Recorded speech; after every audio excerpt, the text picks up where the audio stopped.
یہ جو ہم کلمہ شریف پڑھتے ہیں اور نماز کے بعد بھی ذکر بھی کرتے ہیں لا الہ الا اللہ کا، اور لا الہ الا وحدہ لا شریک لہ لہ الملک و لہ الحمد نبی علیہ السلام نے فرمایا میں نے اور میرے سے پہلے پیغمبروں نے اس سے افضل کلمات نہیں کہے جتنا یہ لا الہ الا اللہ وحدہ لا شریک لہ، جیسے یہ ادھر بھی لکھا ہوا ہے۔ فرمایا اسی لیے حج کے موقع پہ بھی یہ دہرایا جاتا ہے، اور فرمایا کہ میں نے اور تم پہلے انبیاء میں سے اس سے افضل کلمات ہے نہیں۔ لیکن وہ ہم سے کیا تقاضا کرتے ہیں؟ لا الہ الا اللہ تو تقاضا کرتا ہے کہ جب معبود اللہ کے علاوہ کوئی نہیں، جو ہے نفع نقصان کا مالک اور سب کچھ جو ہے مقصد زندگی صرف اللہ ہے،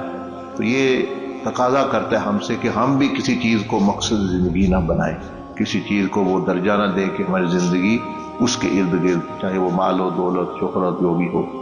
اور وحدہ لا شریک کہ وہ اکیلا ہے، کوئی شریک نہیں۔ تو یہ کلمہ ہم سے پھر یہ ڈیمانڈ کرتا ہے، تقاضا کرتا ہے کہ جب اس کا کوئی شریک نہیں تو تم بھی جب عبادت کرو تو پھر خالص اس کے لیے تم کیوں شریک، ہے ہی شریک جب کوئی نہیں تو تم کیوں پھر شریک ٹھہرا رہے ہو؟ تو بھائی اب نہ شہرت کے لیے کرو نہ کسی اور چیز کے لیے کرو،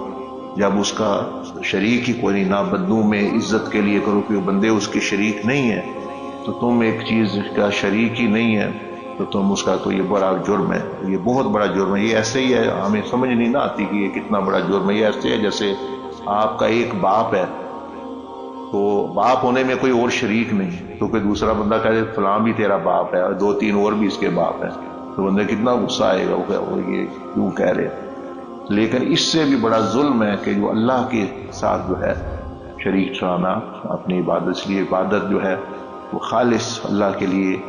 وہ معبود بھی اس کو۔ تو یہ کلمہ بار بار دہرایا جاتا ہے تاکہ ابھی بھی ہم ذکر کریں گے تاکہ یہ ہمارے ذہنوں میں بیٹھے اور ہم جو ہے اپنے ذہنوں کو خیالوں کو درست کریں۔ اللہ پاک مجھے بھی آپ کو توفیق عطا فرمائے۔